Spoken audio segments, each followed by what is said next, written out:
how are these two commandments? Because Jesus is saying they're the same commandment, right? Well, how do you love God? Who's made in the image of God? Your neighbor. So if you want to demonstrate your love to God, your neighbor is in the image of God, then you better love your neighbor. And Jesus is saying that's exactly the same commandment. So loving your neighbor isn't just a nice sentiment. It's how you go out and love God because they're made in the image of God.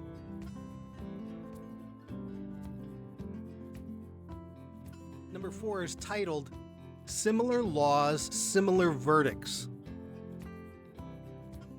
Now, this was a rule of Bible interpretation that existed amongst the rabbis in Jesus' day.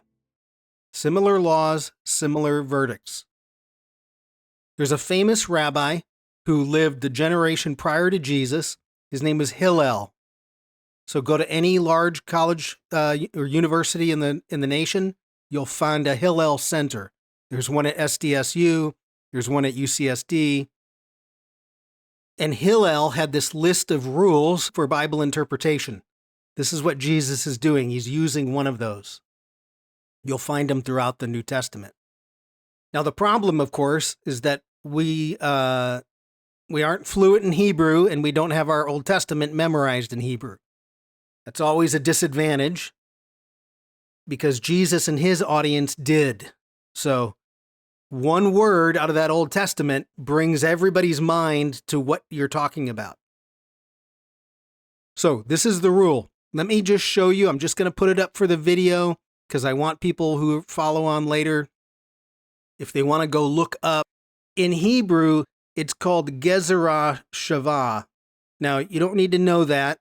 But again, like I said, for those who will come later and watching it on video, I just want you to know if you Googled Gezerah Sheva, you'll find what we're talking about. Although probably not connected to Jesus unless you find a Christian site that's doing it. So, similar laws, similar verdicts. And here's what it says. If you have, let's say you have 2 commandments, and you have the same Hebrew word in both commandments, even though the commandments look different, you should be able to put them together. The ruling of one commandment equals the ruling of the other one when the words match. So it's a way of comparing commandments. And this is especially true when the word is only used 2 or 3 times in the entire Hebrew Bible. And in this case, 4 times. So that's important. If you have a word that's used 100 times, well, you can't do it. But when it's only used a few times, then you can do it. Again, Jesus is not making some kind of random connection of commandments. He's working within the context of his people group, his contemporaries. So if you look at number 5 on your sheet, the Hebrew word, in English, we would say, and you shall love, or it could be, but you shall love, is one Hebrew word, and I have it on there. I have it on the screen as well as on your sheet. And the Hebrew word is ve'ahavta. Again, I do that for the video, so anybody watching later, we can. But ve'ahavta, one word, and you shall love. And then what we'll do is we'll look up the 4 times that it's used later and watch the connection. But this is exactly what Jesus is doing. You could look them up and say, is there a connection? Of course there is. But that's what Jesus is emphasizing, the connection to these. And so what we want to do is go deeper. What's the meaning in all of that? So that's really the phrase. Okay, now what I want you to do is we're going to read in your Bible Deuteronomy 6:5 and Leviticus 19:18. So go ahead and we'll start in Deuteronomy 6, verse 5. We'll begin with that one. As I mentioned earlier, this commandment is called the Shema because the first word in verse 4, the word Shema means to hear. Hear, O Israel. Interestingly enough, in Hebrew, there is no word for obey or obedience. It's Shema, to hear. So if you want to have an obedient heart, you need a listening heart or a hearing heart. So hear, O Israel, there's an implication of obedience as well. Okay, so Deuteronomy 6:5, let's read this one, and you'll see right off the bat there, you shall love the Lord your God with all your heart, with all your soul, with all your might. And you have that phrase leading off, you shall love, Hebrew ve'ahavta. Okay, that's the first commandment. So loving God. And then what I want you to do is now turn over to Leviticus 19:18. So you can read that one, and you'll notice, and we've talked about this in the past, what Jesus is quoting is only the second half of Leviticus 19:18. That's important to know, because your neighbor's probably going to give you a reason, right, where you might be upset, and then you have to work your way back to loving them as loving your neighbors yourself, and that's the process of forgiveness. So Leviticus 19:18, the second half says this. The first part begins, do not seek revenge, and then it's but you shall love. There's the and you shall love, or the but you shall love, your neighbor as yourself, ve'ahavta. So this is how Jesus is making the connection. One Hebrew word brings them together. And we call it similar laws, similar verdicts. If you have the same word or same phrase, we can get the same meaning out of it. So if we look at it here, we put them right next to each other. Deuteronomy 6:5, and you shall love God. Leviticus 19:18, you shall love your neighbor. And now he's connecting them. And what's going on here? How are these two commandments? Because Jesus is saying they're the same commandment, right? Well, how do you love God? Who's made in the image of God? Your neighbor.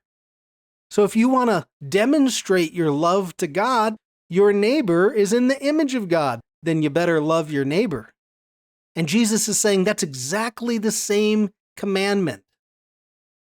So loving your neighbor isn't just a nice sentiment. It's how you go out and love God because they're made in the image of God. And that's really the deeper meaning that's going on here. If you can't love your neighbor, how do you love God? Now, I understand people give us all kinds of reasons to get upset, right? I know people can be annoying, people do things we don't like, people hurt us. Just as God forgives us for all of our faults, right? And we're annoying sometimes, then what do we need to do? Well, if we're going to love God, then we need to hone our skill set for forgiveness so that we can move back into this idea of loving our neighbor. So loving your neighbor is the same exact thing, according to Jesus, as loving God. This, to me, I think it takes it to a different level because it's not just, not just a nice sentiment. It says, no, they're exactly the same thing. And that's how you move towards loving God. You demonstrate your love to God.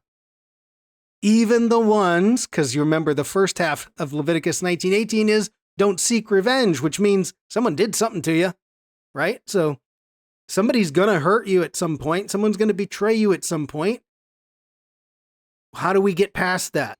That's one of the main messages, of course, of Jesus.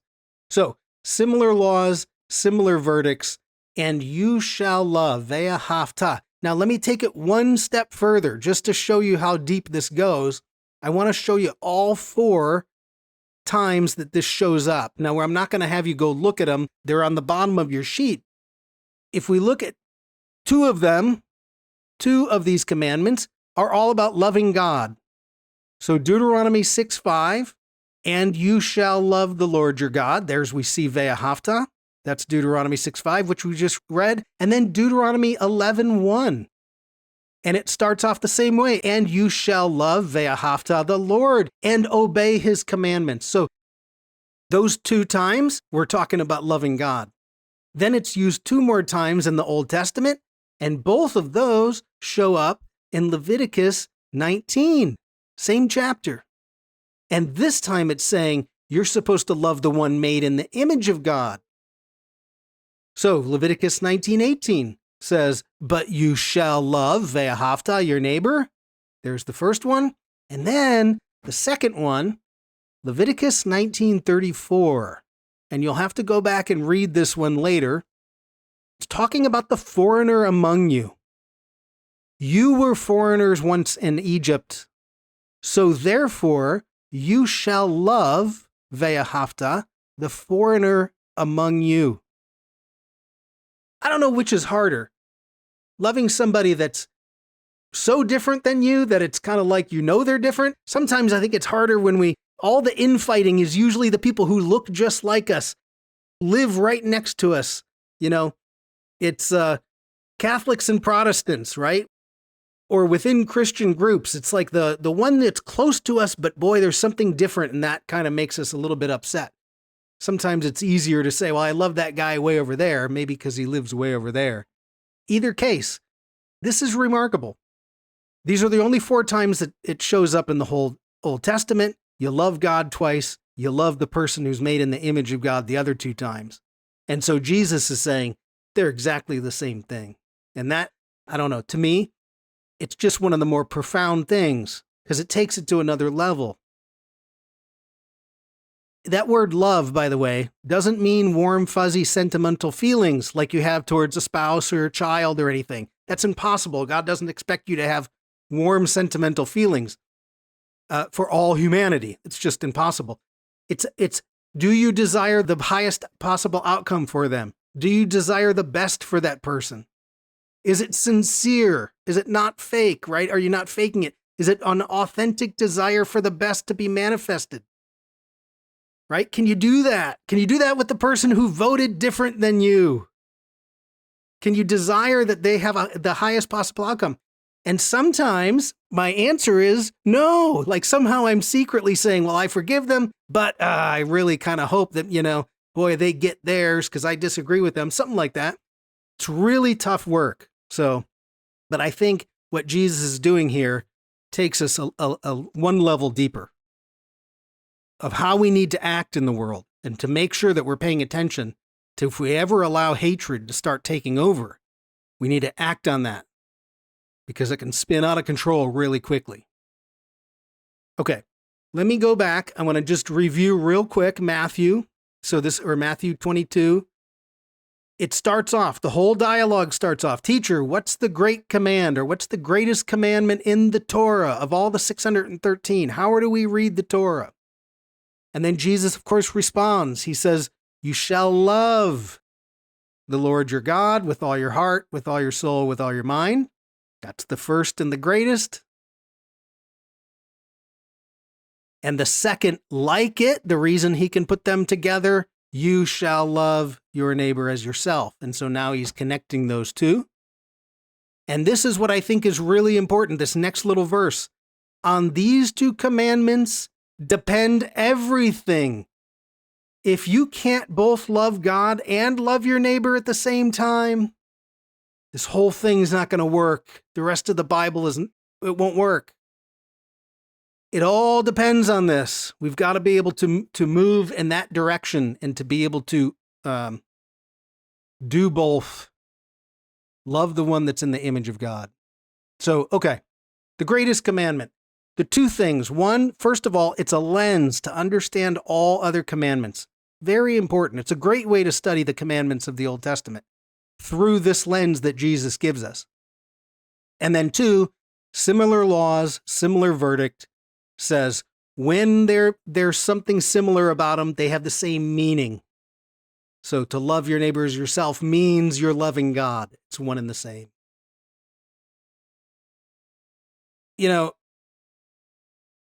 There's so much more going on sometimes. And I love, this is really one of my goals for this ministry is to open up these windows to help people see behind the scenes what's going on, what's being connected. And I know it's not always easy when I'm throwing Hebrew words at you and things like that, but at least the window is there. I want to help people go deeper. The deeper you can go in the text, the more enjoyable your reading becomes. And I think these things, the deeper they go, the more solidly they sit with us, that they impact the way that we actually walk in the world so that we walk as Jesus walks. So Scripture is this book of great potential, but it's only potential until a human being comes along, reads the text, and puts it into action, right? As Jesus says, become doers of the words, not just hearers of the word, that we could grab that text and say, I got it, Jesus. There's a real reason here. I got to love my neighbor as myself, because that's how I show my love to God.